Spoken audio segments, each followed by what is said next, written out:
Olá, sejam todos muito bem-vindos a mais uma videoaula do nosso grupo de estudos Fundamentos Psicanalíticos pela Escola Formação do Psicanalista. E hoje, na página 317, eu convido você, meu caro estudante, a abrir no capítulo 29, que é ainda a continuação da temática da semana passada, que era sobre resistências, né? Vamos falar hoje um pouco sobre contra-resistência, né?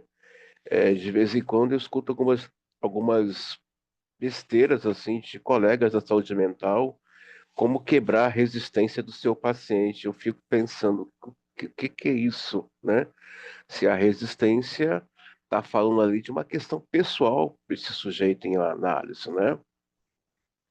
Agora, é material para análise, é material para esse analista poder ver o porquê, né, desse paciente estar tão resistente ao seu processo, né? Bio vai trazer uma palavra sobre isso, sobre essa questão do paciente ou analisando ter se percebido no seu percurso de análise, mas a questão toda não é o paciente estar em resistência. É esse analista também entrar numa contra-resistência ao ponto de depreciar esse quadro clínico que esse sujeito se encontra. Ora, é chato ouvir, né, de colegas que diz, nossa, ele não quer nada com análise, é, chega atrasado. Tudo isso são materiais clínicos. Esse sujeito que se encontra em resistência à análise, ele está sofrendo. Ele está passando por um processo que não é fácil para ele. Às vezes eu recebo mensagens pelo WhatsApp, né, ou então por e-mail, de pessoas que começaram o seu processo de análise e falaram: eu não dei conta, eu parei, foi difícil para mim. São falas. A análise é para esse sujeito, não é para o analista. Agora, falar mal desse paciente fora do set analítico, tipo, ele não quer nada, não está trazendo nada. Está trazendo sim. Ele está trazendo. Ele está trazendo as resistências dele, que pede uma escuta desse analista. Pede uma escuta, pede um olhar, pede uma aproximação. Então, é muito chato ouvir, às vezes, de pessoas que se dizem psicanalistas, mas eu escuto isso muito de psicólogo, né? Ou desenvolver uma técnica para quebrar a resistência. A resistência já é um material clínico. E hoje vamos falar de contra-resistência. Como já foi frisado, a separação em capítulos específicos sobre os fenômenos resistencial e contra-resistencial justifica-se unicamente pelo intento didático, pois dentro da contemporânea terapia psicanalítica vincular, é evidente que toda manifestação mental do paciente à resistência, por exemplo, vai de alguma forma repercutir no terapeuta e vice-versa. Não obstante, é necessário destacar que, assim como a resistência pode partir unicamente do paciente, também ela pode proceder unicamente do analista, embora o que, sobretudo, vai nos interessar no presente texto é a interação resistencial e contra-resistencial que se processa entre ambos no campo analítico. Ora, está numa contra-resistência, está numa contra-transferência, é material para esse analista levar ou para sua análise ou levar para sua supervisão. Eu penso, né, que levar isso para uma análise, né, pois está falando desse analista. Eu volto a falar aqui para vocês que estão assistindo essa videoaula que o analista que não se escuta, não desenvolve uma escuta, essa escuta que fala da sua dor, do seu vazio, das suas queixas, ele dificilmente vai escutar o seu paciente. Volto a dizer, pode ter um amplo esboço, né, ou de um cabedal de conhecimento teórico e técnico, mas isso aqui só tem, assim, uma utilidade na clínica se a escuta, uma escuta pelo afeto, uma escuta pelo desejo. É, é desejar que a análise aconteça, é desejar escutar esse sujeito. Volto a falar, desejar que a análise aconteça é desejar ouvir esse sujeito. Enquanto o sujeito se pega nessa coisa, nessa fantasia narcísica, eu sou o analista, né? Estou falando aqui do nosso âmbito, do nosso lugar. E achar que ele é o suprassumo do conhecimento ou da verdade, ele já deixou de entender o que é psicanálise. Quando o Bio fala, e o analista em análise, ele não tem cabeça nem coração, ele está esvaziado. O analista, ele tem que ter sim um conhecimento realmente muito bom teórico, são dos primeiros a, a apoiar, porque essa foi e é minha base de formação, uma base bem trabalhada na teoria e na técnica, porém eu volto a dizer, se não tiver uma escuta, não vai valer de nada ter um escopo imenso de um conhecimento teórico, desde Freud até Lacan, ou até as clínicas contemporâneas, é escuta. Essa escuta que vai fazer o diferencial, né? E é uma oportunidade também desse analista ouvir a sua contra-resistência a esse paciente, né? Por que que ele está aí numa contra-resistência a esse processo analítico do seu paciente?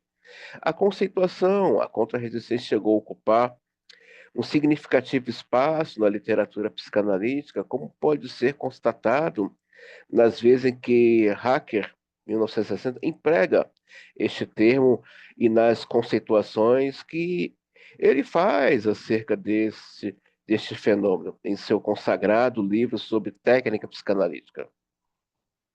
Gradativamente, os autores foram parando de abordar e de nomear diretamente a presença das manifestações da contra-resistência, talvez pela possibilidade de que considerassem enquadradas no fenômeno contra-transferencial.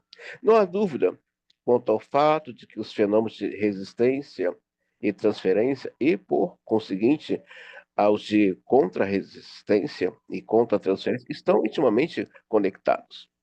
Como Freud estudou exaustivamente, não obstante, acompanhando a muitos autores. Também entendo que existe uma nítida diferença conceitual e é útil estudar e nomeá-los separadamente.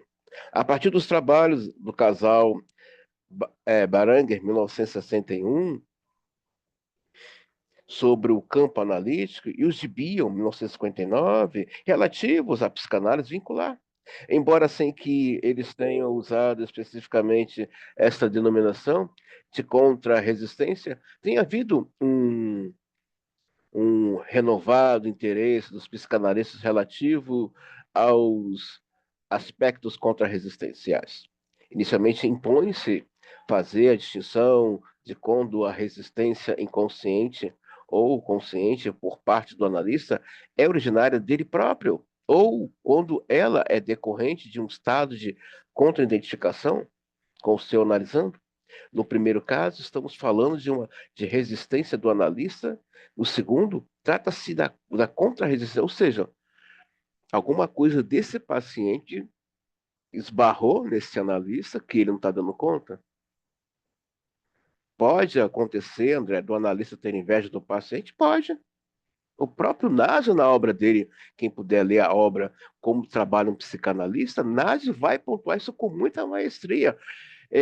O analista sabe que o paciente está prestes a fazer uma virada de chave pulsional,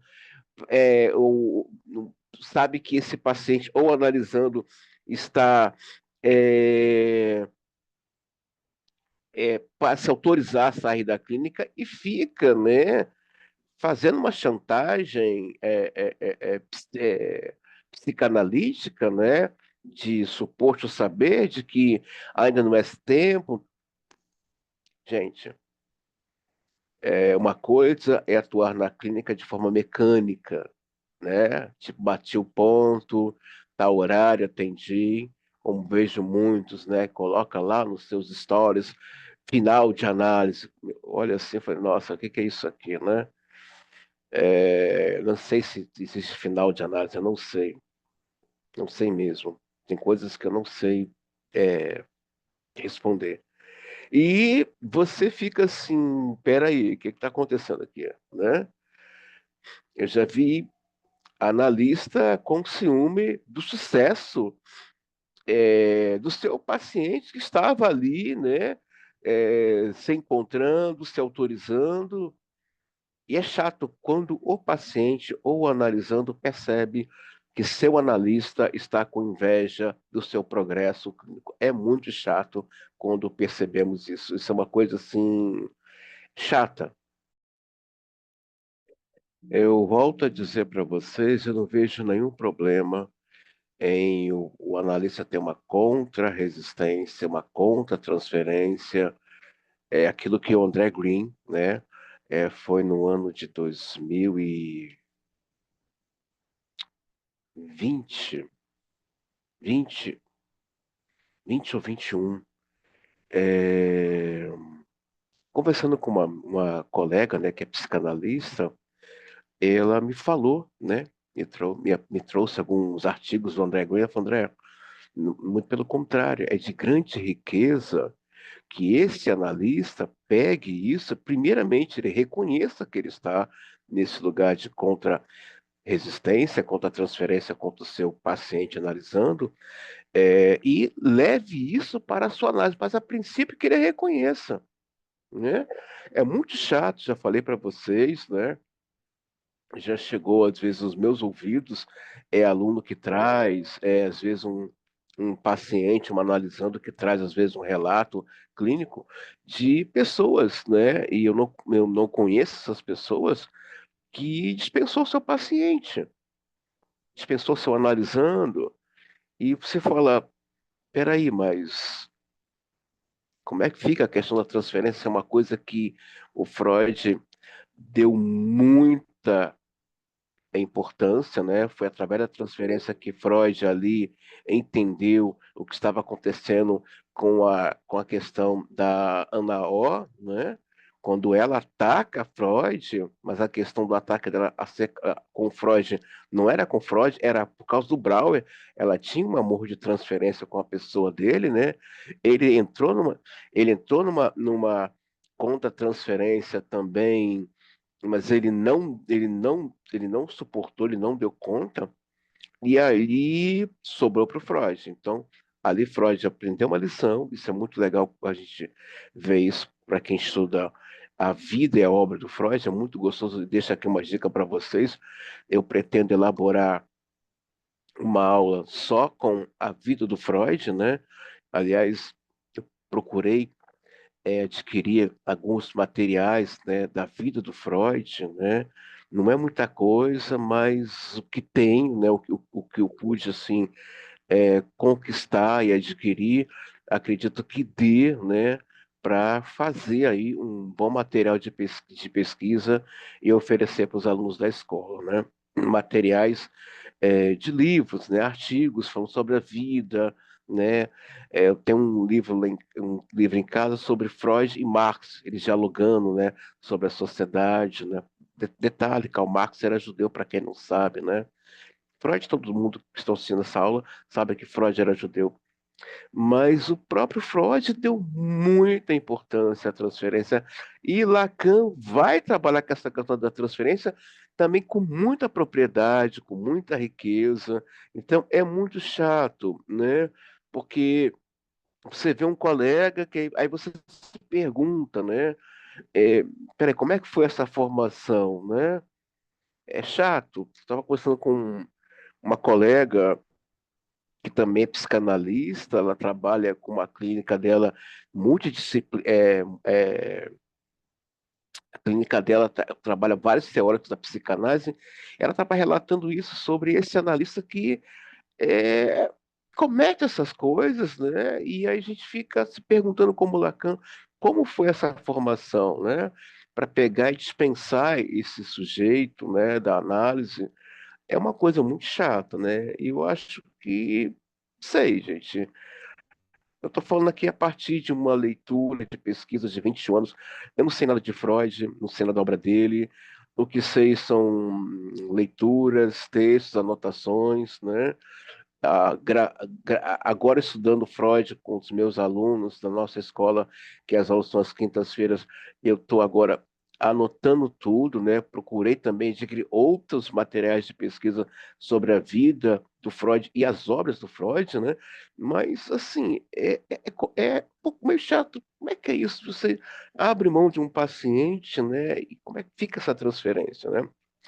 A resistência do analista. O melhor indicador de que as resistências procedem unicamente de dentro do analista é quando elas se repetem sistematicamente com todos os seus pacientes, independentemente de como eles sejam, diante de uma conflitiva emocional equivalente. Por exemplo, se qualquer paciente de uma determinada categoria, idoso, adolescente, mulher bonita, independente da estrutura emocional de cada um deles, individualmente o analista experimenta as mesmas reações emocionais, é assim. Vier a formar pontos cegos em sua mente, é certo que ele existirá a aprofundar a análise daquilo que ele está suportando em si mesmo. Isso é perigoso, né? Uma coisa está uma contra-resistência, contra-transferência, é você se perceber, mas quando avança, né? Quando avança esse lugar da contra-resistência, da contra-transferência, ele já não está mais enxergando o paciente, ele não está mais escutando o inconsciente, não está. Mas eu vou um pouco mais além aqui. Ele não está se escutando mais, né? Tem um capítulo, tem um capítulo que eu dei uma aula para vocês, em psicopatologias, né? Paciente de difícil acesso. O Zimmermann, quando escreve na página 273, quem puder ir lá depois dessa aula, ler e assistir a aula, o Zimmermann tinha uma dúvida: existe paciente difícil? Né? É um, um termo bem provocativo, né? Existe paciente difícil? Eu também tenho essa dúvida. Eu também tenho. Existe paciente difícil ou existe analista que não quer ouvir esse paciente? Essa é a minha dúvida. Então, quando o analista deixa de enxergar seu paciente, ele não está se ouvindo. Porque para eu ouvir meu paciente, para eu compreender o processo de análise dele, eu preciso, estou colocando aqui, gente, os meus atravessamentos, tá? Nessa aula para vocês, minhas pesquisas e trocas. A gente não faz uma pesquisa de psicanálise sozinho. Eu tenho feito trocas com pessoas fazendo aí, revendo a teoria psicanalítica, né? Mas eu penso que nesse ponto aqui, esse analista que já entra em ponto cego, ele não está se ouvindo, não está se vendo, não está se ouvindo, não está. Ele precisa parar e se ele entrar nesse caminho de culpabilizar o paciente, não, porque ele é muito velho, ele chega atrasado, ele torce muito na análise, ela vem com um vestido muito decotado, chamando a atenção. Oi, que é isso? Acho que não está mais entendendo o que é clínica. Dentro do set analítico, o paciente vai atuar. Ele vai atuar, ele está ali, né, na questão edipiana dele. Nunca deitou, Bion vai falar, nunca deitou no divã um adulto, sempre uma criança. Nunca deitou no divã um adulto, quem deita é uma criança. É a criança que busca ajuda no set analítico, nunca é o adulto. Então, deixo aqui para vocês essa observação clínica, tá? Mas isso é que merece até um artigo, né, e um texto para falar um pouco mais sobre isso, porque para esse analista não enxergar mais o seu paciente é porque ele também não está mais se escutando. Psicanalistas norte-americanos, a resistência de um psicanalista também pode estar manifesta fora da situação analítica propriamente dita, como é o caso em que ele se nega a tomar conhecimentos de outros vertices teóricos, técnicos da psicanálise, ou toma conhecimento, porém os desvitaliza, na maior parte das vezes, recorrendo a um sistemático reducionismo para os valores e conhecimentos com os quais ele está bastante familiarizado, porém que saturam sua mente. Então, eu já conheci, né? Foi em 2019, eu estava em um curso de psicanálise, um curso de férias, e eu conheci, né, uma determinada escola, não cabe aqui dizer o nome dela, mas é uma escola ortodoxa, que eles só estudam Freud. Só Freud. Eles não aceita outro teórico a ser de Freud. Eu olhei assim, né, e fiquei assim, pasmo pelo que eu estava vendo, né? Peraí, o próprio Freud mesmo já dizia na época dele, né, que ele tinha uma previsão de que a clínica não seria somente de pacientes de ordem histéricas, psicóticos. Ele mesmo tinha essa percepção, né, que o analista não iria se dar ao luxo. Ele tinha essa percepção que esse analista não ia se dar ao luxo de atender somente pacientes com essa demanda. E peraí, gente. Uma vez eu vi um lacaniano falar, gente, não é só Lacan, tem outros teóricos também, né? Era uma live e eu percebi que as pessoas que estavam com esse psicanalista na live ignoraram o que ele falou, né? Tipo, não, eu já falei para vocês aqui, volto a falar, eu sou de uma premissa, né? Isso sou eu não imponho isso aos meus alunos, eu falo para mim. Até quando eu era professor de teologia, eu sempre dizia para os meus alunos: conheça todas as teologias possíveis, todas, não fique só em uma só teologia, procure.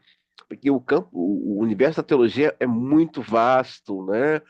Tem teologia voltada para a religião, tem teologia voltada para a política, tem teologia voltada para as questões das causas sociais. Então, eu falava isso para os meus alunos, não é? E quando eu fui ver minha licenciatura em filosofia, também levei isso para os meus alunos de filosofia. Conheço um pouco de cada filósofo clássico, ortodoxo e contemporâneo, mas não se prenda somente a uma só filosofia. Procure conhecer todos, né? E porque vivemos em um mundo com muitas demandas, né?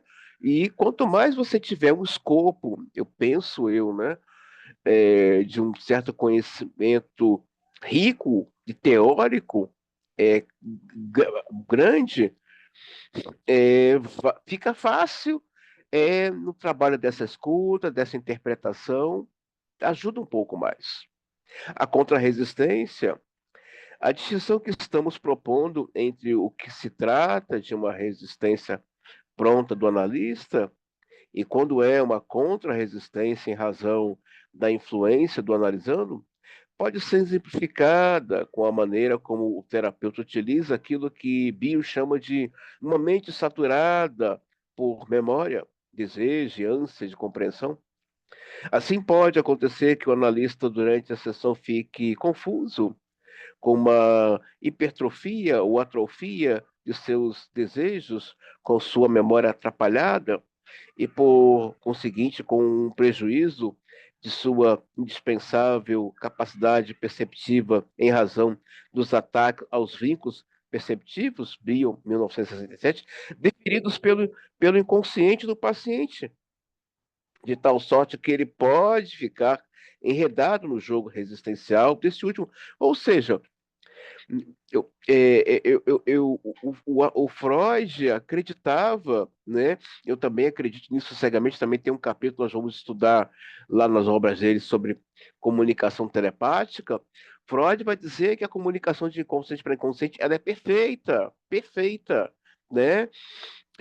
Para o analista que estuda o paraverbo, nós vamos ver isso nesse próprio módulo, é nítido perceber uma comunicação entre inconscientes, né? Uma sincronicidade, um conluio inconsciente, né? Em que está havendo ali um jogo, né?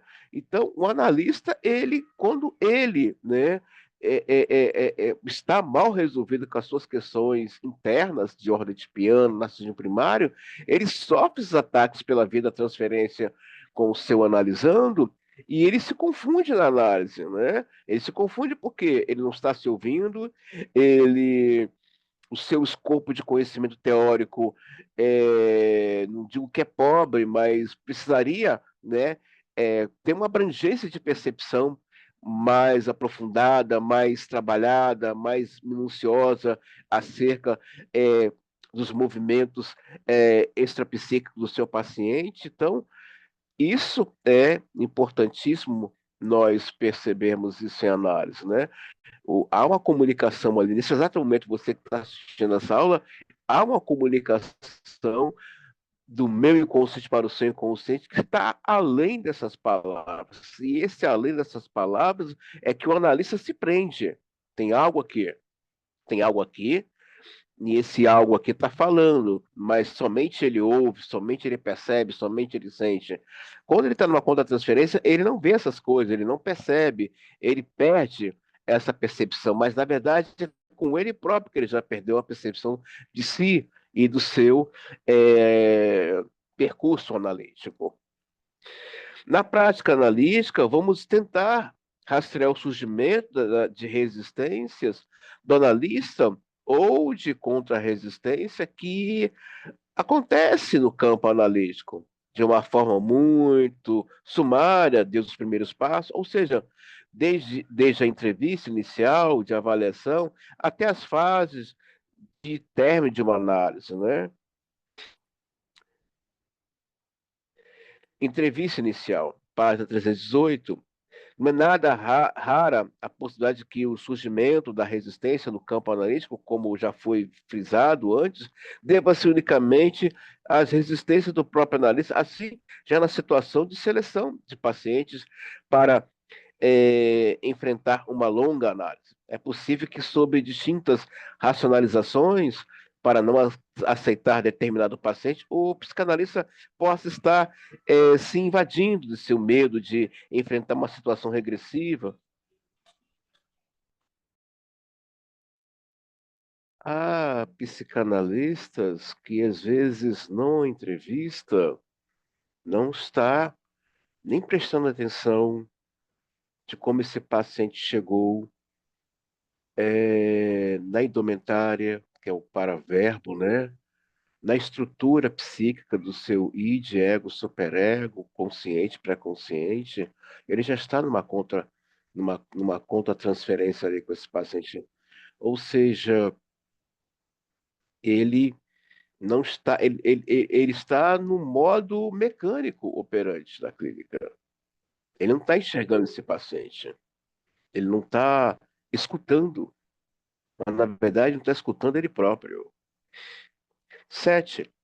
As combinações que compõem a instituição de um necessário set que possibilite uma análise exitosa pode ser resumidas no regular funcionamento das regras técnicas legadas por Freud, tal como elas foram descritas no capítulo 26, sendo que cada uma delas pode eventualmente ficar desfigurada na sua essência e, por conseguinte, servir como posição resistencial do próprio analista. Assim, o método de associação livre, que se tornou conhecido como regra básica, fundamental da técnica psicanalítica, pode servir como exemplo da afirmativa acima, por quanto Freud instruía seus pacientes no set de que contasse tudo que viesse à cabeça. Então, se esse analista está numa contra-resistência, desde a entrevista, ele está nesse processo de análise. Isso aqui desaparece. A questão aqui da associação livre, a regra da neutralidade, como vimos na aula de início, a regra da abstinência, né? Ele passa por cima disso aqui tudo. A regra do amor à verdade. Então, é nesses casos que às vezes eu fico me perguntando.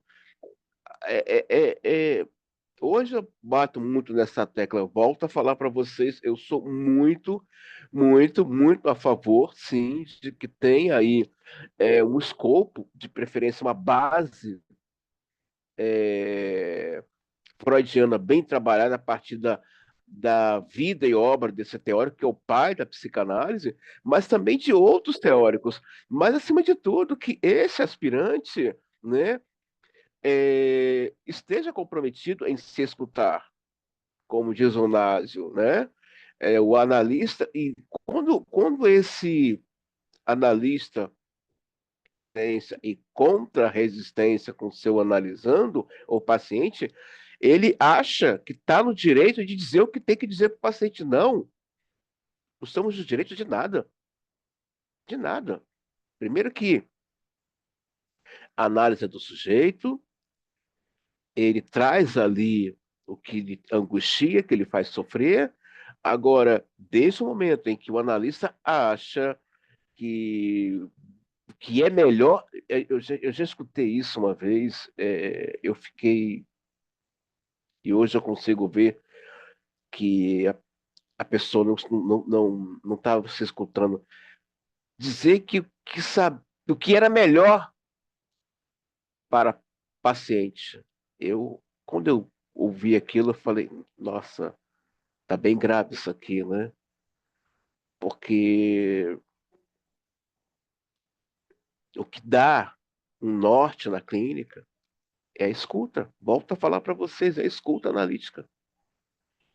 Eu tô observando um movimento, uma correria eufórica nas redes sociais, né, de psicólogos, né, prometendo é, é, gestores de tráfego, prometendo engajamento para crescer sua clínica, mas, gente, deixa eu falar uma coisa para vocês: a clínica não é um comércio, não é uma empresa. A clínica é um lugar de tratamento, saúde mental. E eu estou observando um movimento tão assustador que eu não sei que é o que temos que tratar. Se esse profissional que é da saúde mental, né, que está nesse desespero de querer ter uma agenda lotada, porque se você está nesse frenesi, você que está assistindo essa aula, você que é da nossa escola ou não, está debaixo aí do discurso do mestre, está aí seguindo a proposta do discurso do capitalismo, né? Eu tenho que encher minha agenda, eu sou, eu acredito no sucesso, mas em um sucesso de uma ordem, de um trabalho bem feito, sério, de maneira coerente. Agora, esse frenesi, essa correria, esse desespero que eu estou acompanhando, né, eu falo: o que é isso aqui, gente? O que está acontecendo? É, gente, eu tenho escutado coisas que eu falo: como quebrar a resistência do paciente? Falei: como? Oi? O que é isso aqui? O que está acontecendo? E também eu escuto e vejo como amarrar o seu paciente na clínica. Peraí, isso é um set ou é uma prisão? O que está acontecendo? Né? E, pera lá, gente. O que eu devo fazer? Qual especialização? O que está em alta no mercado? É depressão? É suicídio? É divórcio? Peraí, o que está acontecendo aqui? Você pode ter várias especializações. Várias, várias, várias, várias. Mas se não tiver uma escuta, é, de nada vale. Eu volto a dizer, eu sou uma pessoa que eu apoio que os meus alunos façam especialização, pós, mestrado, doutorado, Eu também sou um pesquisador, estou sempre estudando, não só psicanálise, mas aquilo que eu me comprometi desde que eu era jovem, teologia, filosofia. Tem outros cursos extras de extensão, mas pera lá, na clínica temos um legado, a escuta. Cerca de 2 meses atrás, alguém me fez uma proposta de que para mim fazer um curso com ele, né, sobre escuta breve. Falei, eu conheço psicoterapia breve e psicanalítica, isso eu conheço, mas escuta breve, como é que é isso? E ele, né, falou assim: para que prender esse paciente no set analítico, né? Para quê? Por que não darmos ele um alento? Falei, nossa, não sabia que a clínica tinha essa proposta de dar alento. Ainda na página 320, atividade interpretativa. Uma primeira observação é de que tão frequente forma de muitos analistas interpretarem tudo o que o paciente disser é um sistemático reducionismo é o que aqui agora comigo pode estar representando um conluio resistencial contra resistencial, porquanto o analisando pode estar induzindo o seu psicanalista a lhe interpretar exatamente aquilo que ele quer ouvir e que já sabe porque por antecipação, de modo assim perpetuar um controle sobre a análise e o analista. Isso é muito grave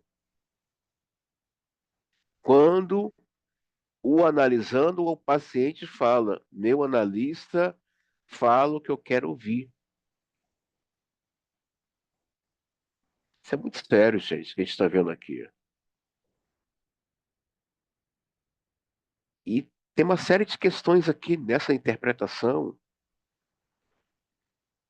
Pode ser uma questão que envolva dinheiro, ou um jogo de sedução entre pares, é uma questão aí masturbatória de ego, uma questão narcisista.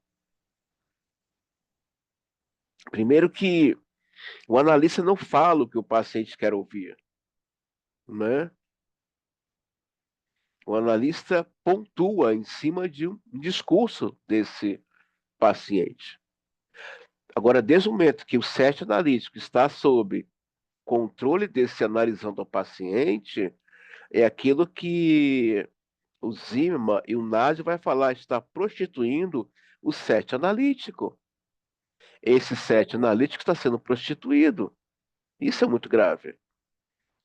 O que O que, acima de tudo, deve ser destacado é o fato de que uma interpretação do analista somente será eficaz e diferente e correta se ela tiver origem empática.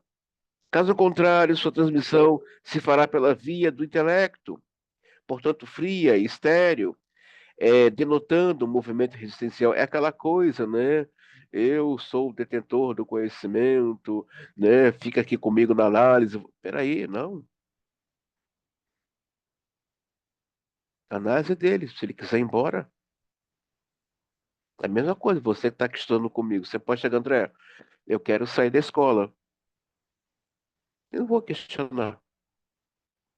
Não vou, porque eu acredito na autonomia, das escolhas das pessoas.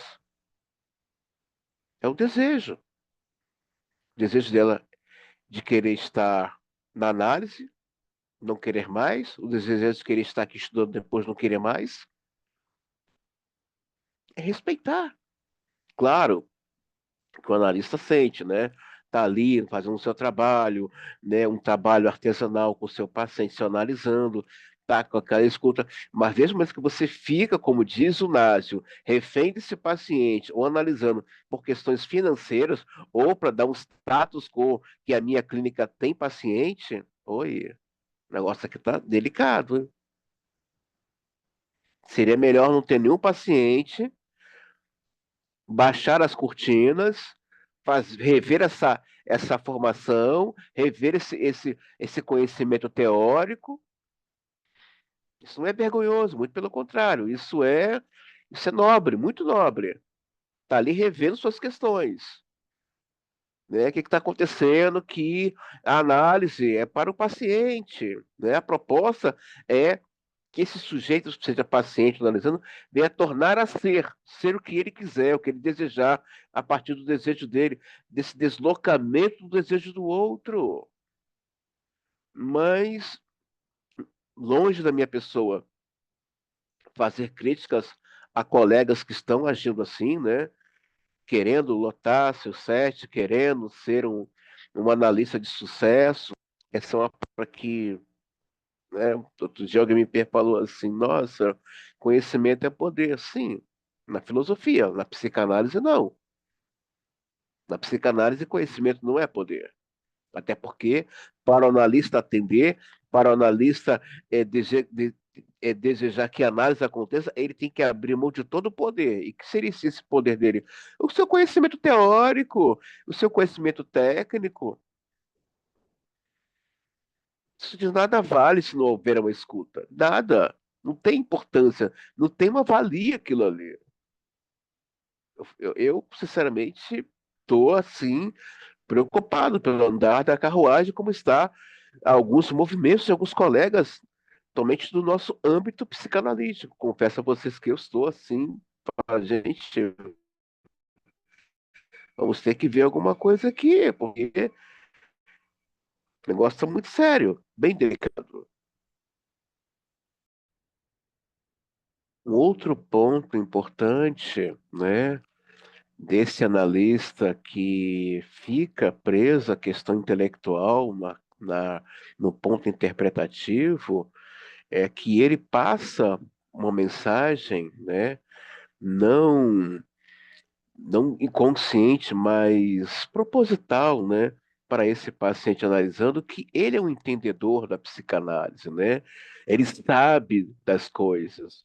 E, e é perigoso quando você fica nesse ponto intelectual na clínica e fora da clínica, né?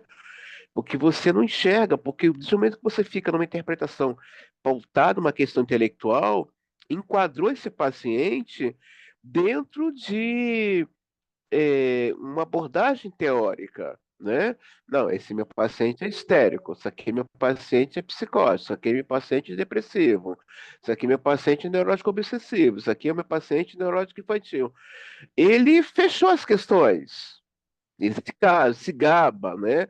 E nós sabemos que na clínica o paciente é mais do que uma estrutura, é uma vida, é um ser humano que tem algo ali a dizer. Eu volto a falar, assim como Zimmermann, no capítulo, na página 273, ele coloca uma dúvida sobre a questão de paciente difícil, eu também coloco, porque a psicanálise ela está preocupada com o que é difícil, com o que é impossível, o que o analista é aquele que diz você é caso perdido, não tem mais jeito.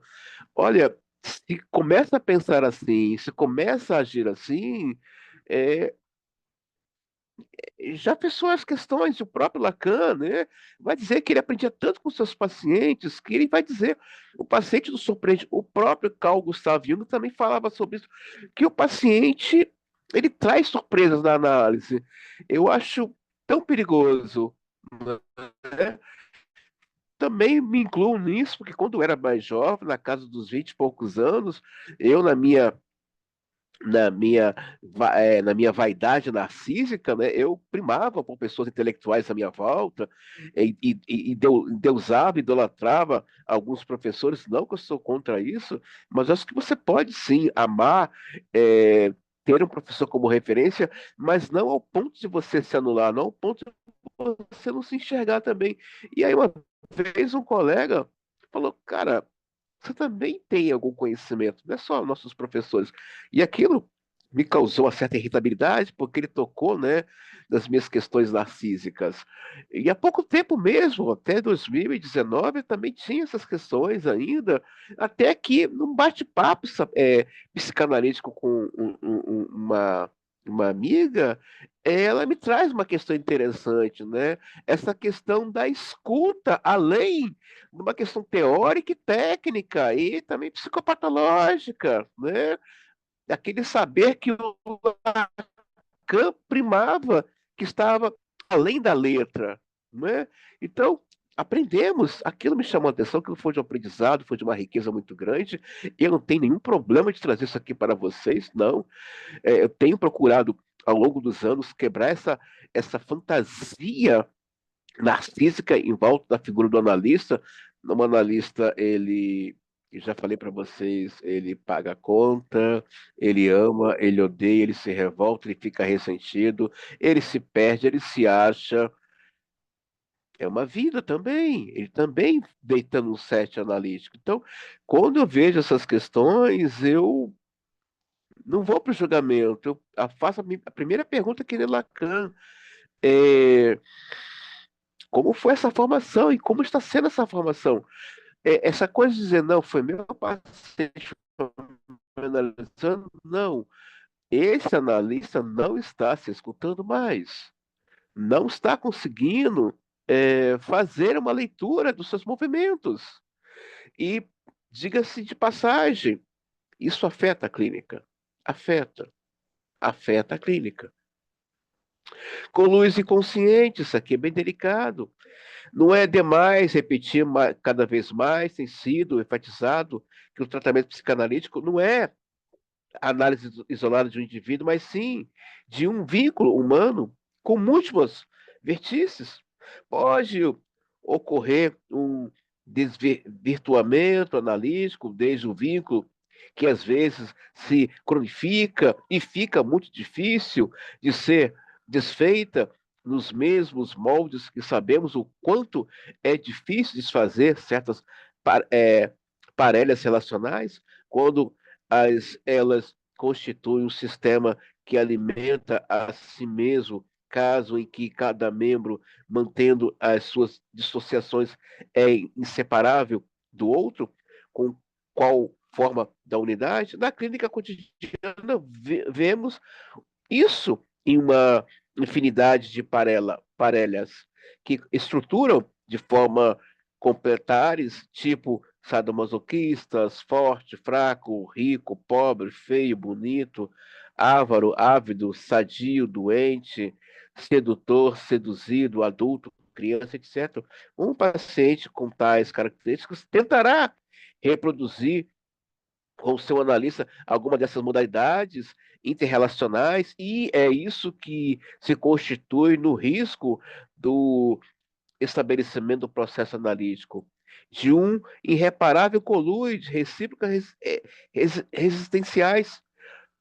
Uma dica de livro: quem puder adquirir o livro Aliança Inconsciente, adquira essa obra, né?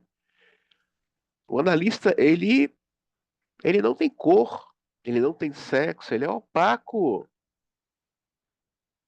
O analista não tem empatia pelo seu paciente, ele tem uma escuta de ordem de afeto para com esse sujeito. O conluio, ele é perigoso. O conluio, ele tem que acontecer. Em certo momento, vocês estão em conluio comigo por questões de comum interesse, a transmissão do saber psicanalítico. Agora, se esse analista está mal resolvido com as suas questões narcísicas e ele entra num conluio com esse paciente, né, de que é, esse se deixa se endeusar por esse paciente, veja bem, não tem nada contra o paciente ou analisando endeusar ou colocar o jornalista em um pedestal maior. Tenho nada contra, muito pelo contrário, muito pelo contrário. Ele deve, ele precisa. A questão é como esse analista lida com essa transferência. E se ele está mal resolvido com as suas questões narcísicos primários, é óbvio que ele vai entrar num conluio de uma masturbação egóica, né? Meu analista é demais, meu analista é isso, e ele finge uma cura que não existe, isso sim é muito perigoso. Isso sim é grave demais. Então, temos que estar atento a isso, né? Às vezes eu escuto algumas coisas, né? Tipo, o paciente, o terapeuta, né? Fica dizendo que os seus pacientes estão melhores. Quem vai dizer se está bem ou não é esse paciente. E nós sabemos que toda cura, ela dói. Todo o processo de cura dentro é, desse processo transferencial, desse percurso analítico, não é fácil, é doloroso. Se esse analista ou terapeuta, né, está se masturbando numa suposta melhora desse paciente, então não está acontecendo ali análise. Não está acontecendo. Está acontecendo ali um encontro masturbatório, egóico, de questões narcísicas mal resolvidas. Eu espero que essa pequena videoaula para você, que meu querido aspirante, meu querido analista, e você que não conhece a psicanálise, que está assistindo essa videoaula, e você que deseja fazer formação em psicanálise, fique à vontade para me procurar, tá? E se quiser se inscrever no canal, fique também à vontade, mas eu falo para vocês, percurso analítico é trabalho. Trabalho de análise, análise de trabalho, rever essas transferências, rever esses paraanalíticos que tem aí uma questão de conluio, tudo isso é muito importante. São vidas humanas. São vidas humanas que estão ali. Não importa o que o seu paciente ou analisando faça no set analítico. As questões contratransferenciais, contrarresistenciais ou impasses na clínica fala diretamente da figura do analista. Por isso, eu escolhi o nome da nossa escola, sou do psicanalista. Lacan teve muito cuidado com a formação desse futuro analista. E eu acredito ainda numa clínica que é da ordem do desejo que a análise aconteça. Então, desde já, muito obrigado e nos vemos na próxima videoaula. Até mais.